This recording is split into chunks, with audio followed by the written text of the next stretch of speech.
Good evening and welcome to tonight's meeting of the Berkeley County Board of Education, Tuesday, October 28, 2014. I call the meeting to order, declare that a quorum is present, and that the media has been notified. Do I have a motion and a second for approval of tonight's agenda? So moved, Mr. Chair. Thank you, Mr. Obies. Do I have a second? Mr. Hayes? All those in favor of approving tonight's agenda, please indicate by saying aye. Aye. Tonight's agenda has been approved. I'd ask you all to participate in tonight's opening prayer and the Pledge of Allegiance.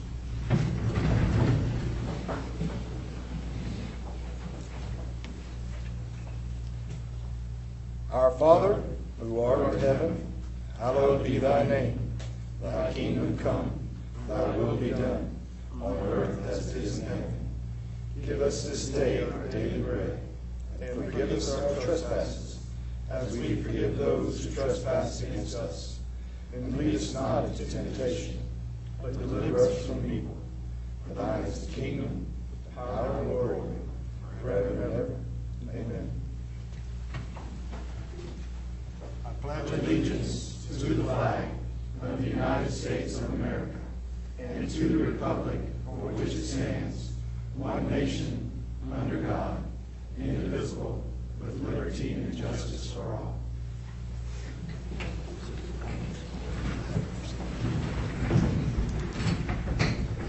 All right, we'll now move to agenda item number 4. Do I have a motion and a second regarding the approval of the minutes for the regular meeting of October 14th, 2014? Mr. Chair, I make a motion that we approve the minutes of the regular meeting of October 14th, 2014. A second. Thank you, Ms. Lee. Thank you, Ms. Schwabe. We have a motion from Ms. Lee to approve the minutes of the regular meeting of October 14th. That motion has been seconded by Mrs. Schwabe.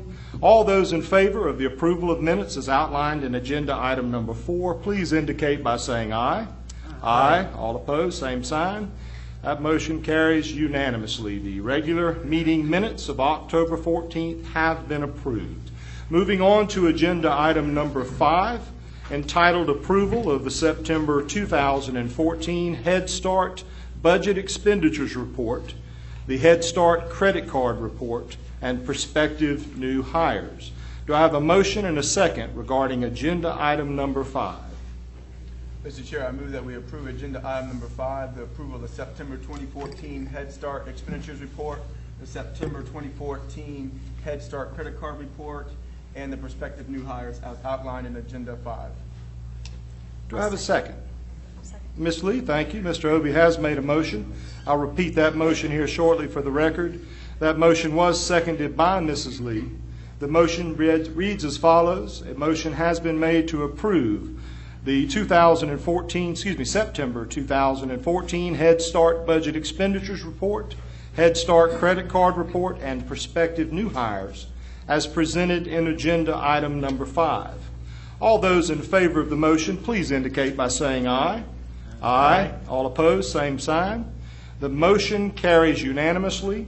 Agenda item number 5 has been approved. We come to a very special moment in tonight's meeting.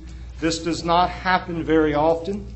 I doubt we'll ever see it happen again the way it happened, with 2 schools from the same town receiving the National Blue Ribbon Award. So tonight, please join us in celebrating Hanahan Elementary School and Hanahan Middle School. And we are prepared for agenda item number 6, special recognition. Mr. Jackson.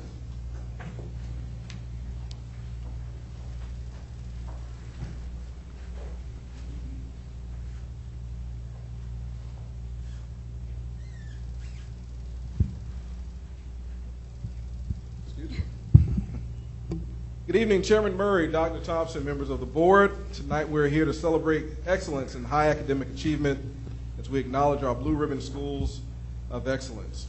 The National Blue Ribbon Schools program recognizes public and private elementary, middle, and high schools based on their overall academic excellence or their progress in closing the achievement gap. Every year, the U.S. Department of Education seeks out and celebrates great American schools, schools demonstrating that all students can achieve at high levels. The National Blue Ribbon Award affirms that hard work of students, educators, families, and communities in creating safe and welcoming environments where students can master challenging content. Each school will formally be recognized at a ceremony in Washington, D.C. During this time, the schools will receive a plaque and a flag to display as a symbol of exemplary teaching and learning. At this time, let's introduce ourselves to our Berkeley County School District's 2014 National Blue Ribbon Schools of Excellence. Our first school is Hanahan Elementary School. Hanahan Elementary School was one of only 5 elementary schools in the state of South Carolina to be honored as a National Blue Ribbon Award school in 2014. Hanahan Elementary School joins Howell Hall Ames as another Berkeley County elementary school that received the National Blue Ribbon Award. Here are some reasons why Hanahan Elementary was chosen: awards and community support. Hanahan Elementary has plenty of both.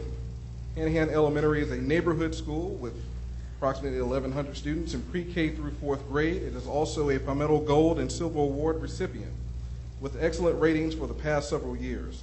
The A-rated school has a tradition of excellence and has some of the highest test scores in the district and state. Their success is based on an exceptional support and partnership between students, teachers, and parents. At this time, I would like to ask Tom Sparkman and representatives from his staff to please come forward, share a few words with us, and be acknowledged by the board. Tom, if you will come forward, please.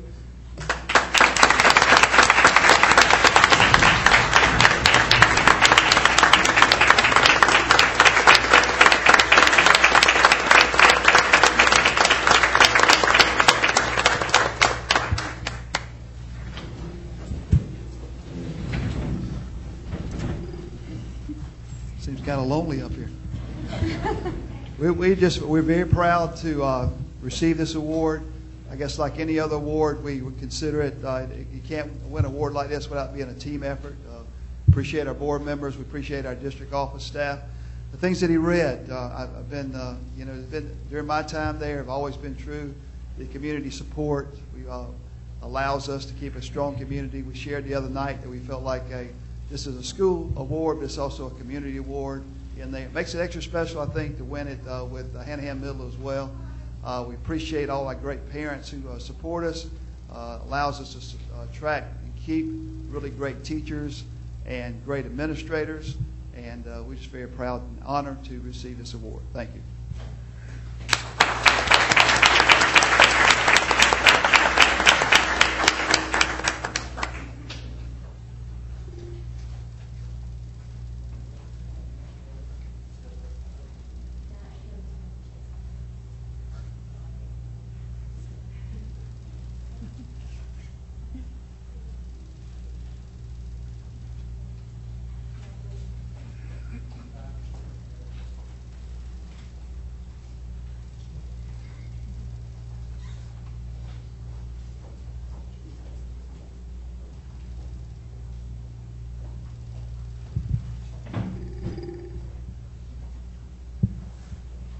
Our second National Blue Ribbon School of Excellence is Hanahan Middle School. Hanahan Middle School is the only middle school in the state of South Carolina to receive this prestigious award in 2014. Hanahan Middle School will now stand alongside Merrington Middle School, which is a 2012 National Blue Ribbon School, as the only 2 middle schools in the state of South Carolina to be recognized as National Blue Ribbon Schools of Excellence. Hanahan Middle School has over 800 students in grades 5 through 8. Palmetto Gold Award-winning school has excellent ratings on the school report card. In addition, Hanahan Middle School is a red carpet and exemplary reading honor school. Hanahan Middle School is a community school with supportive parents, a committed faculty and staff, an involved community, and students with a strong sense of pride that are eager to learn. This honor validates the hard work and dedication put forth by students, educators, families, and community members on a daily basis. At this time, I'd like to ask Mr. Robin Rogers and members of his faculty to please come forward and share a few words with us.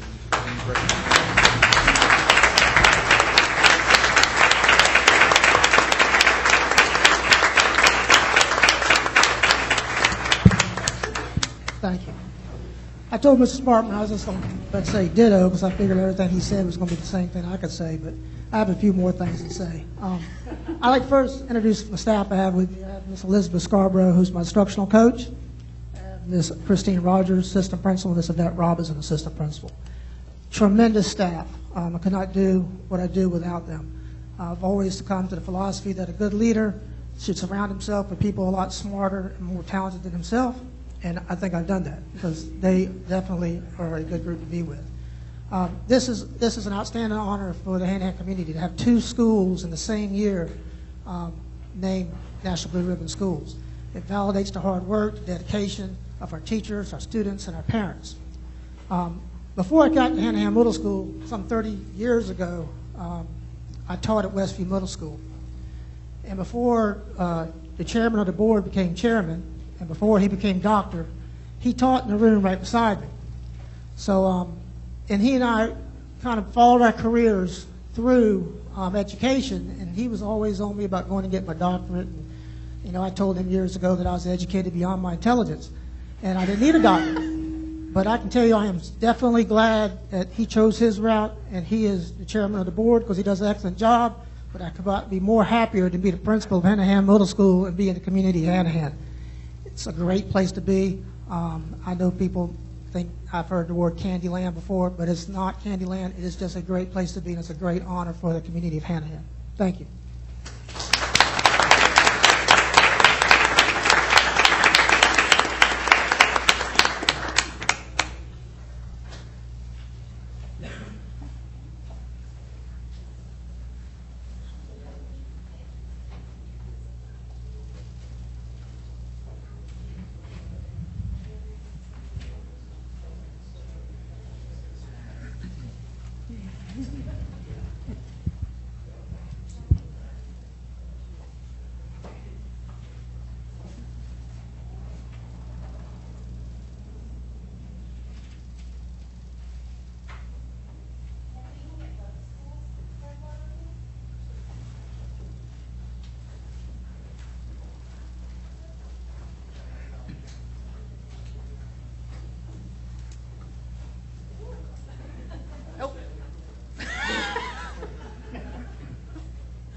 Mr. Rogers and Mr. Sparkman, before you leave, if we could just say a few words to you. We're so proud of you.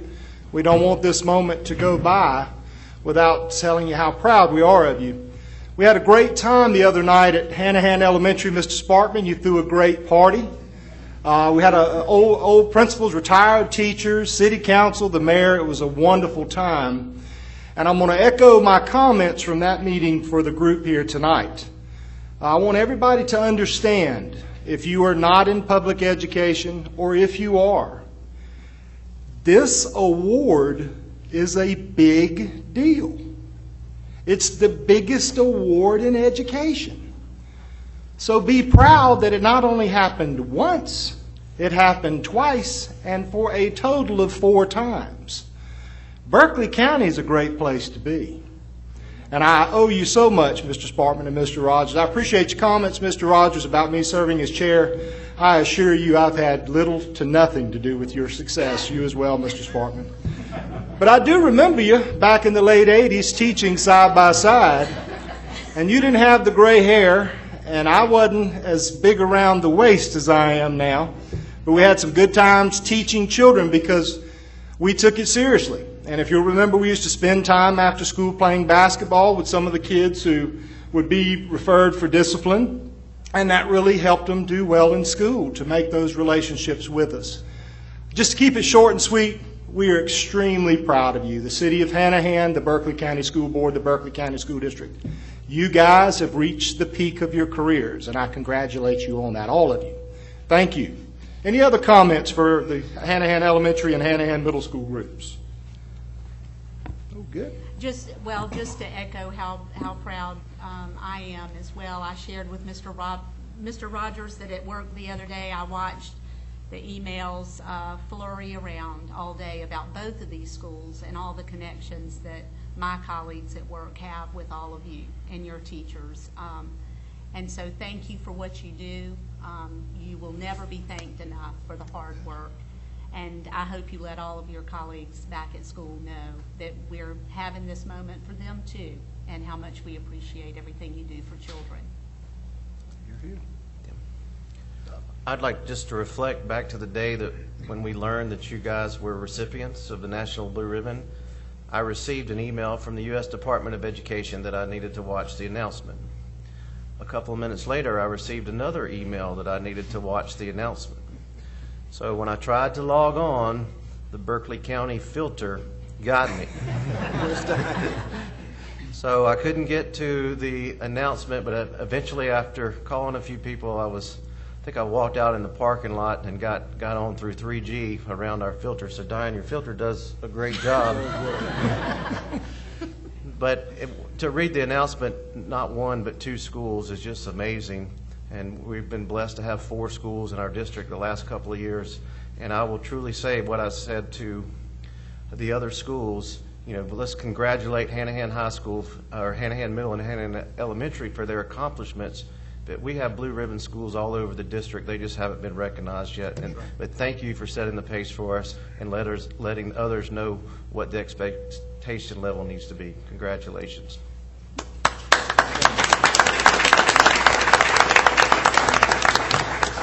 All right, we thank our visitors for being with us tonight. If you're looking for an opportunity to go home and be with your families, now is that time. So we'll take a quick 30-second break or so to let you exit to go be with your families and to continue doing your school work. All right, do we have any citizen comments this evening, Ms. Riddle? Did we receive any citizens' comments? None. Okay, so we'll move on then to agenda item number 8, entitled Deputy Superintendent. Tonight, Mr. Franchini has an item for information entitled the Elementary and Secondary Education Act Federal Report Card. Good evening, Mr. Chairman, Dr. Thompson, members of the board. I think that the presentation that you're about to see by Dr. O'Gorman is going to make you proud, not only of the Hanahan schools, but all of our schools. We're going to see some great news tonight as we see the results of the Elementary and Secondary Education, otherwise known as ESA, Federal Report Card. Dr. O'Gorman.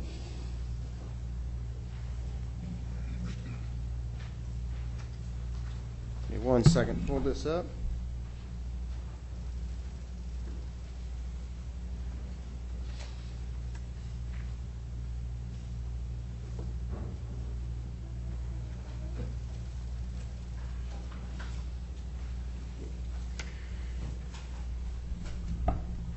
Mr. Chair, members of the board, Dr. Thompson, ladies and gentlemen, I'm going to go through, as Mr. Franchini said, what we refer to as our ESA report card, or our federal report card. This information was just released a couple of weeks ago. Just as a quick reminder of where we've been with the federal report card, you probably all recall No Child Left Behind, NCLB, which came around in 2001. We moved to the ESA report card in 2012. The state applied for a waiver to move away from NCLB, and so our current report card is a waiver of the No Child Left Behind Act.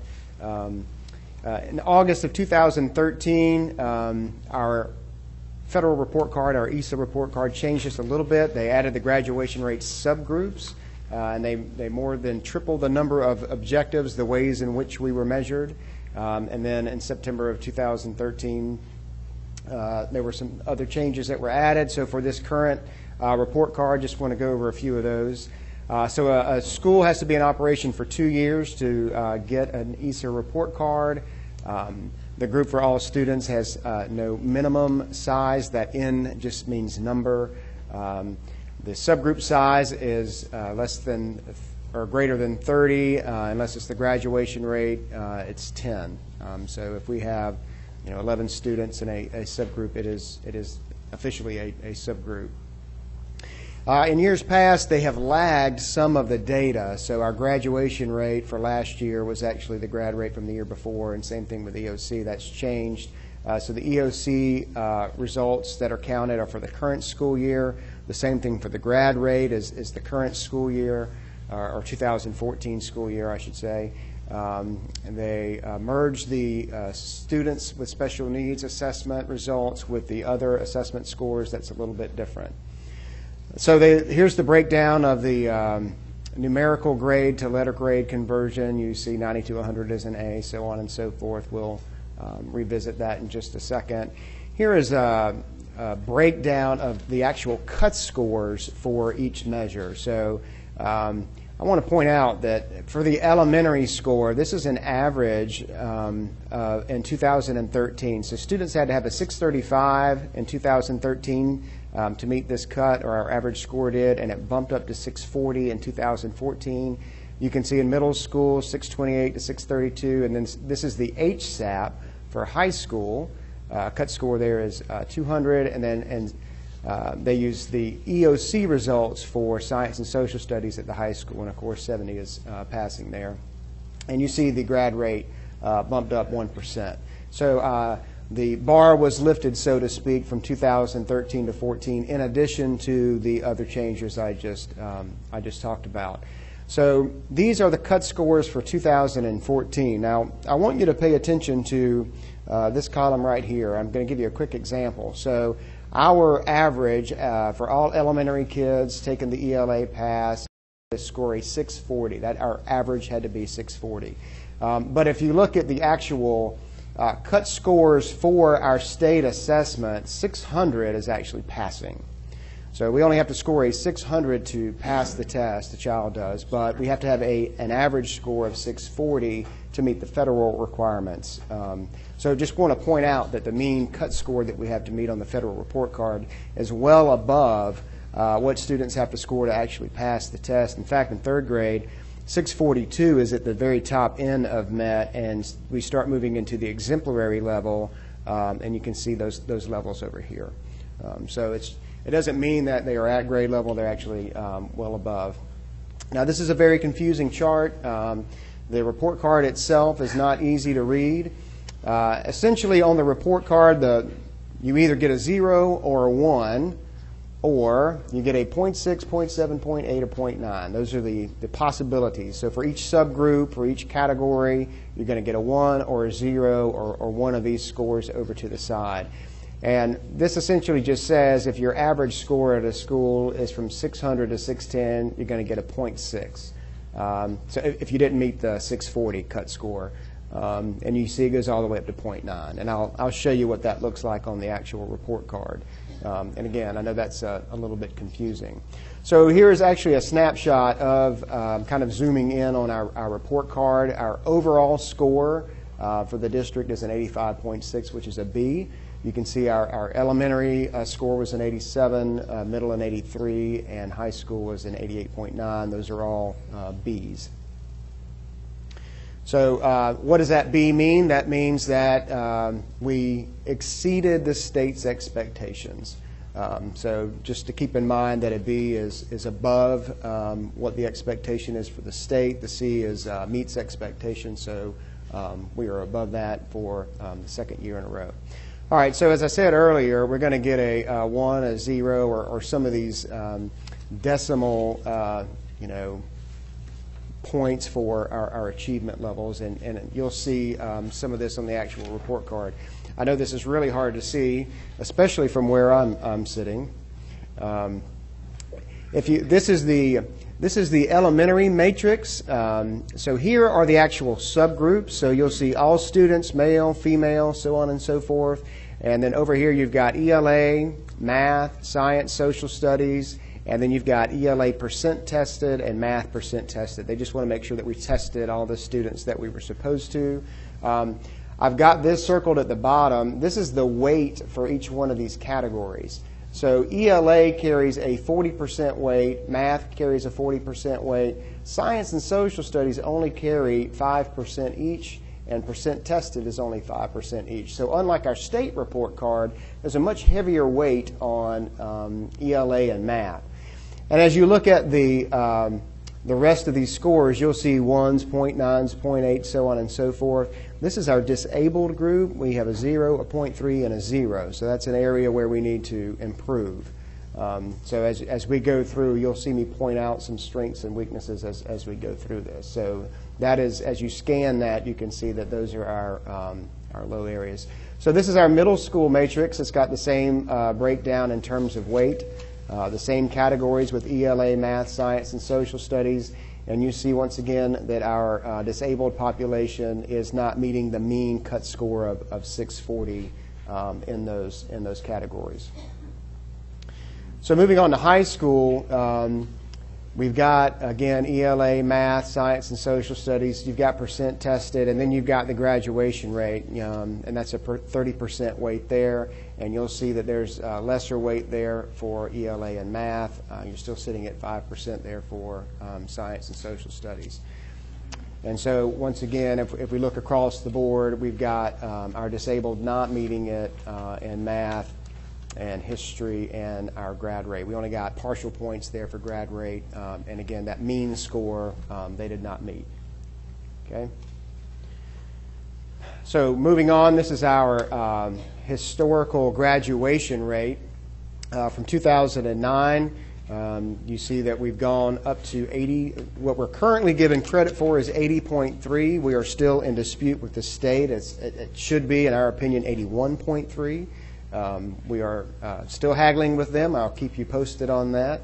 But we definitely have the documentation where we think we are owed another %. So we're very proud of our graduation rate increase since since 2011, especially or even 2009. So here's a breakdown of the graduation by high school. You see some variation there. I'll point out in some of our smaller high schools that graduation rate can fluctuate a lot because of the smaller number of students. A student or two can throw that rate off a good bit. So this is a longitudinal look at our high schools. You can see the different colors for each high school. Some of these charts were added. You might not have those in your packet. So you see this is Berkeley High School here. This is Hanahan. This is Cane Bay.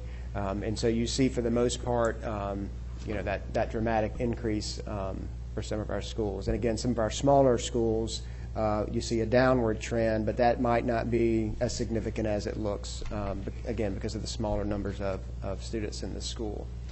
Now, we have, as you all know, have been working on closing our achievement gap for years. This breaks down our graduation rate by subgroups. If you look at a comparison of all students to some of our subgroups, you will see that we have definitely closed the achievement gap and have surpassed the achievement gap on quite a few occasions. We are studying that data. It looks like this is a trend that has come around in the last couple of years. So we look forward to digging deeper into that data and keeping that data consistent. So again, that graduation rate, the achievement gap, is closing significantly. So we also want to recognize some of our Title I reward schools, Boulder Bluff Elementary, Sangaree Intermediate, and Berkeley Intermediate. These are schools that had an A or a B grade. They had 50% or higher for poverty, and they had no significant gaps in their achievement data. So they, again, basically rewarded for closing their achievement gap, so that's for their overall performance. And then their progress towards closing the achievement gap are Bonner Elementary and Boulder Bluff. And again, you see A, B, or C grade, 50% plus poverty. In the top 10% of schools demonstrating progress in closing gaps in the state. So that's pretty impressive, and we're extremely proud of those schools as well. So this is a breakdown of the letter grades from 2013 to 2014. If the school is in white, you'll see the letter grade has not changed. If it is green, they went up in their letter grade, and if it's yellow, they went down. And I think you'll see, for the most part, we remain fairly steady. So those are all of our elementary schools. If you look at our middle schools, it's the same information.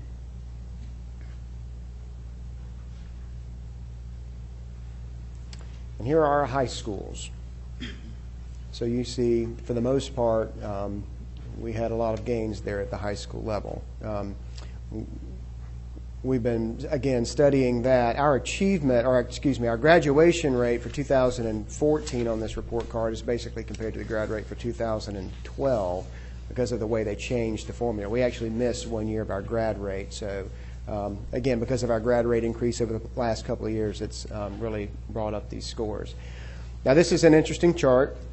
I want to thank Mr. Bose for creating this, as well as some of this other data. So this is our elementary school data.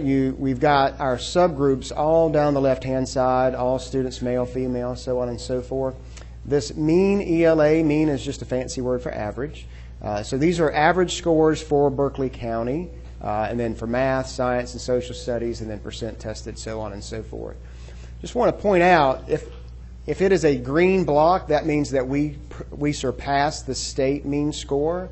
And so our African American students across the entire line there have surpassed the state in every one of those categories, as well as our students on subsidized meals.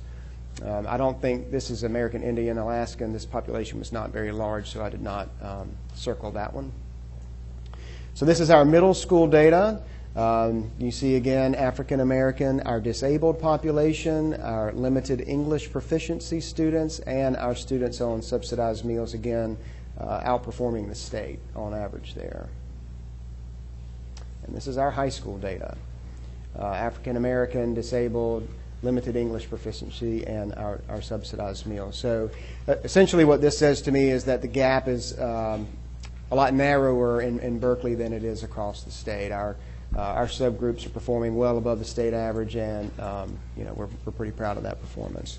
And again, we're seeing that as a continuing trend. This is not surprise data. This has come up significantly in the last 2 to 3 years. I'll be glad to entertain any questions you might have at this time. All right, thank you, Dr. O'Gorman. Do we have any questions or comments? A great deal of information presented this evening. Dr. Thompson, if you'll start us off. Dr. O'Gorman, the 50, I think we had 50 or so students graduate from the middle college. Correct. Are those students counted towards their home high school? They would have been counted for the middle college. The state did not count them as a separate high school. Their reasoning was confusing at best. They did not count them in the ESA report card because they do not have 2 years of HSAT scores along with it, so they do not get a high school matrix as a result. So we're still debating on, that's the debate over that 1% report, of whether or not they're counted in our high school graduation rate, because if they don't count them there, they're only going to count them on the state report card, yet they're still our high school graduates. So we put in an appeal with the state, but they won't recognize that until sometime in the middle of November. So the 12 students from Timberland that graduated from the middle college are not counted in Timberland's graduation rate that would have had a significant impact on Timberland's. And I want the board to understand that. If you remember back in February last year, we brought a policy forward to count the middle college students back towards their home school, but because we knew this was going to happen. But when we did that, we also created another problem that impacted class rank at the home high school, so we reverted the policy back, knowing that we would bite the bullet on graduation rates because it was in the best interest of all children. So I tried to explain that back in February and March when we dealt with that policy, because we knew that this would be a result of that. But at the end of the day, we've got to do what's best for children, and we took a little hit on the graduation rate for the individual high schools. All right. Berkeley Middle College, will it be recognized next year as its own high school? Will you have 2 years' worth of data?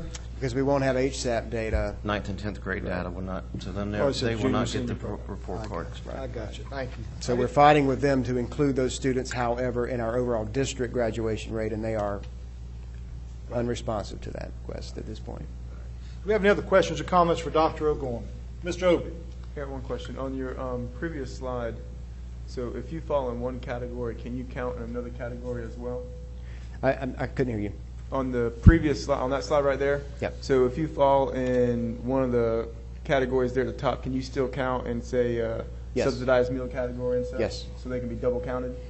Yes, yes. So the mean score for each subgroup, yeah, so like for all students, that's all students in the school. And of course, you would think half of them are also here and half of them are also here. But these are just female students and their average scores. But they also can be in the subsidized meal category as well. Yes. Right. I have a question. Mr. Ober, you through with your comments? Yes. Ms. Moore?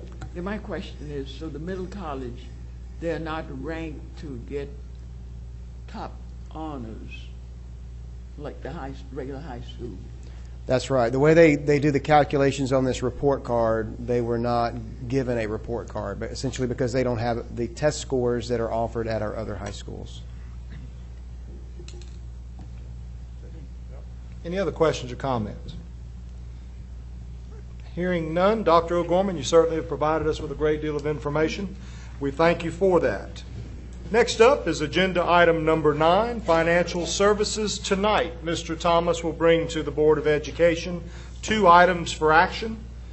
In agenda item 9A, it's request for proposal 433 for the 14-15 school year entitled Infrastructure Cabling, to be followed by 9B, which is entitled Invitation for Bid 434 for the 14-15 school year, Windsor Floor Machines. Mr. Thomas. Mr. Chair, members of the board, and Dr. Thompson, you do have those 2 bids for your action tonight. The first, again, is the infrastructure cabling. This is for the referendum schools, and as you can see, they're the first project will be Nexton Elementary. You've actually approved the total cost for Nexton Elementary, but it's below the GMP side, but it's in that budget, and it'll be in all the other budgets for all the different projects. We ask for your approval to award 433-14-15 to the prime vendor A3 Communications and alternate 1 to Network Cabling and alternate 2 to MC Dean. And we have 3 awards for when we start multiple projects. We have more than one person that can do multiple jobs, so we're not tied to one vendor. So we ask for your approval of that bid. Thank you, Mr. Thomas. In the matter of agenda item 9A, do I have a motion and a second?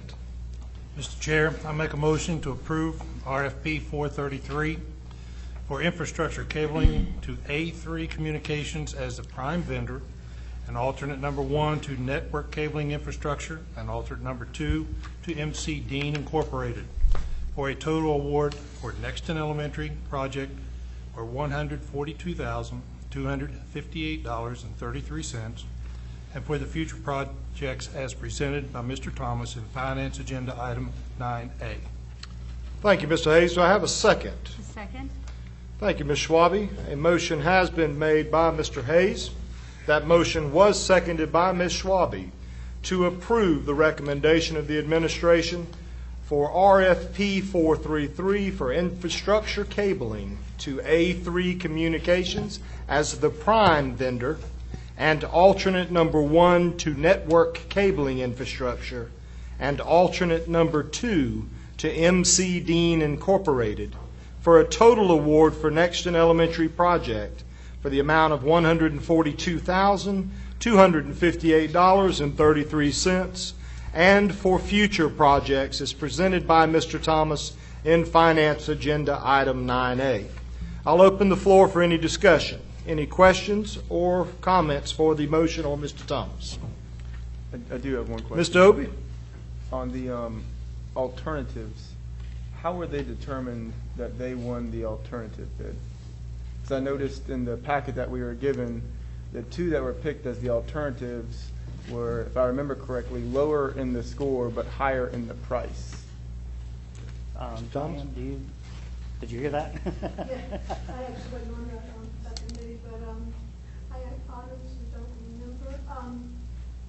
They were a little bit higher in the price, and the factor in the price wasn't the highest factor that we used, but they did have a lower score. We just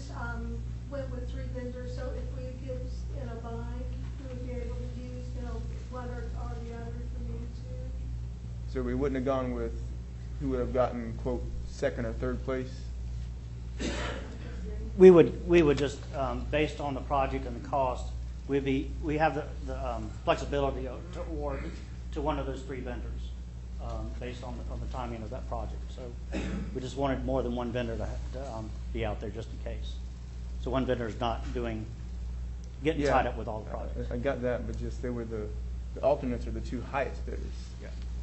So I think there were, 6 bidders on there? So the low bid, the 142,000, if I remember correctly, went to the bidder that was the primary bidder, and then the other 2 bids were, I think, $240-something thousand, and there were like 2 or 3 that were in the middle between the lowest and the highest. So I was just trying to understand, because the 2 or 3 in that in the middle, like I think the first bidder had a score of 25, and then it went down from there, and like I say, the 2 alternates were the 2 highest. There's also different evaluation criteria, and so cost is not the whole awarding, so they have these other evaluation criteria, so Yeah, because they got lower, it's got a lower score. Yeah. I wasn't on that particular committee that did it, but that was the order they came out in the ranking that we did. It was those 3 vendors were the top. cost, It was capability, offers qualifications, and solutions proposed were the evaluation criteria. So It was not a low bid evaluation. There Right. was 4 or 5 criteria with low price, Yeah, that's with a in that. percentage. And so based on the evaluation, the 4 or 5 categories, got a point value. So Yeah, I just the thought price those were was the one 2 factor. lowest point values, but maybe not. Ms. Dobie? Yeah. Do you have any further questions? No, that's fine. Okay. Anyone else? Do we have any other further questions regarding the motion? All right, we'll call the question. All those in favor of the motion to approve RFP 433 as stated previously and as outlined in Agenda Item 9A, please indicate by saying aye. Aye. All opposed, same sign. Aye. Mr. Obie is in opposition. Madam Secretary, the vote carries 6-1. Mr. Thomas, Agenda Item 9A has been approved. thank you, Mr. Chair. Yes, sir. 9B. 9B is invitation for bid for Windsor floor machines. We started evaluating floor machines, and our maintenance department had evaluated that they like these Windsor floor machines. And the only 2 schools that have it are Cane Bay Middle and Sedgefield Intermediate, but we wanted just to have a bid out there in case anybody else wanted to buy them.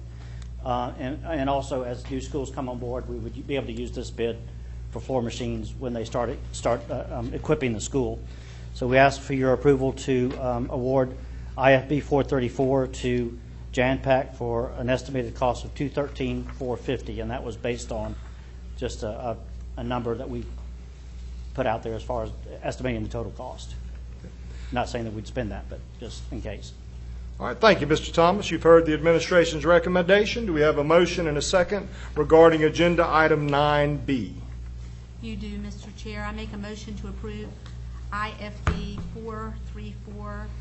434-1415 for Windsor floor machines to JanPAC for an estimated cost of $213,450 as presented by Mr. Thomas in Finance Agenda Item 9B. Thank you, Ms. Schwabe. Do we have a second? I'll second. Thank you, Ms. Lee.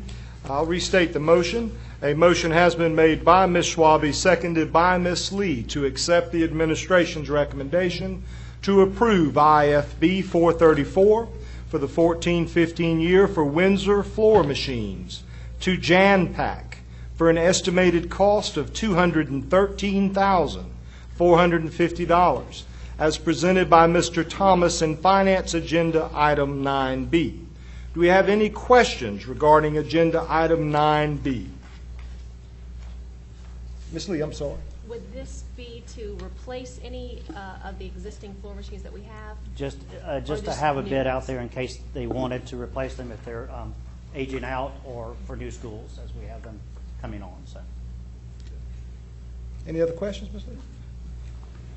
Hearing no further questions, we'll go ahead and call the question. The motion has been made by Ms. Schwabe, seconded by Ms. Lee to approve IFB 434 for for the 14-15 school year for Windsor floor machines to Janpac for an estimated cost of $213,450 as presented by Mr. Thomas in Finance Agenda Item 9B. All those in favor of the motion, please indicate by saying aye. Aye. All opposed, same sign. That motion carries unanimously. Mr. Thomas, Agenda Item 9B has been approved. Dr. Thompson. I would just like to make a point of clarification to the previous bid. The three vendors, the prime vendor and the two alternates, did have the highest three rating scores. Did that answer your question? Yeah, I'll have to look at the data again that was on our website. Not necessarily the lowest price, but the three highest ratings. All right, ready to go. Mr. Thomas, next up, Agenda Item 9. This is an item for information entitled the Fiscal Year 2014-2015 Financial Report for the period ending September 30th, 2014. Mr. Thomas. As I cannot see that screen, I'll be looking at my paper here. And I'll try to take a whole lot of time, Tim, if you want me to take like 30 minutes before you get up. Is that all right? For your information tonight is the first quarter for the revenues and expenditures for the group of funds for general fund all the way through food service for tonight. As you know, this is the first quarter, so the ideal remaining percent to spend is 75%. So we try to look on the different schedules as far as being above that to take into account summer payrolls and accruals as we've talked about in the past. The revenues on the general fund look fairly comparable to last year at the same period. About 87% yet to receive. If you remember, we will not receive majority of the taxes until January, February. So you passed a tax anticipation note, of which we just closed on last month. Normally we close a little bit earlier on that for cash flow, but we'll start seeing that increase as we move forward to the next quarter. Also, if you remember in this budget, there were a lot of funds that were transferred from special revenue or EIA to the general fund, that backpacking kind of thing they talked about, moving funds from that to the base student cost. So if you were to look at last year's reports, the revenue from direct state sources were $4 or $5 million, maybe $6 million lower than this number here. So wanted to remind you of that. The expenditures to date are 83% yet to expend. That's kind of of that variation. So we'll be watching that a little bit closely as we run through payrolls. We're still trying to scrub out payrolls as federal funds and stuff are getting approved. So there might be some adjustments out to other funds as we move forward. The special revenues, if you remember, most of these funds are materially like Title I and special education, of which those grants are on a reimbursement basis. So we don't have a lot of expenditures or revenues at this point in time, but we'll start making those claims, and that number will jump pretty significantly over the next quarter. Expenditures, based on what I see in the system now, look right on target with having that ideal remaining percentage, that variation. So we look good there. EIA, if on the same issue with the general fund increasing, the EIA reduced because most of those funds were in EIA. So you would see a reduction in that state aid, but we're right on target with the revenues to date on that group of funds.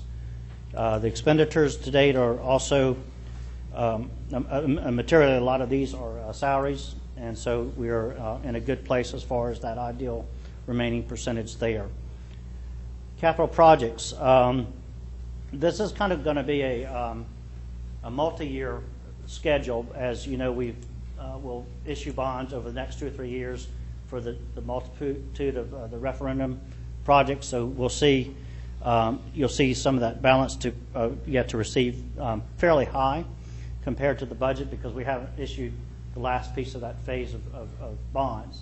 So that 114 really is that last piece plus a little bit related to capital improvements and other projects related to capital improvements. Again, with the expenditures are to date. A lot of those left to expend will be over multiple years. So again, we'll be watching that over a multi-year period of time. But things seem to be going well with those projects and budgeting those and cash flow and all that. Food service, being that this is the first quarter, July, August, we didn't have a whole lot of sales or federal reimbursements, but those will start picking up as we start the second quarter. But typical places we were at the same period last year. Expenditures to date, again, a lot of those are salaries, so we're in a good place as far as that variation between the 85 and 75%. The next two slides or three slides are just reminders of things that we do in fiscal responsibility as far as things we provide assistance to and development, staff development and that sort of thing.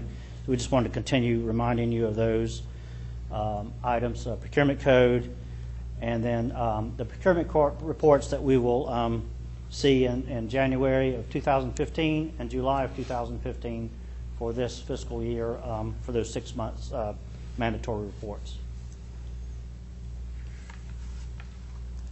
All right. Thank you, Mr. Thomas. Do we have any questions for Mr. Thomas regarding Agenda Item 9, specifically item for information, financial report for period ending September 30th, 2014? Do we have any questions, comments? Hearing none, Mr. Thomas, thank you for the information this evening. We appreciate you.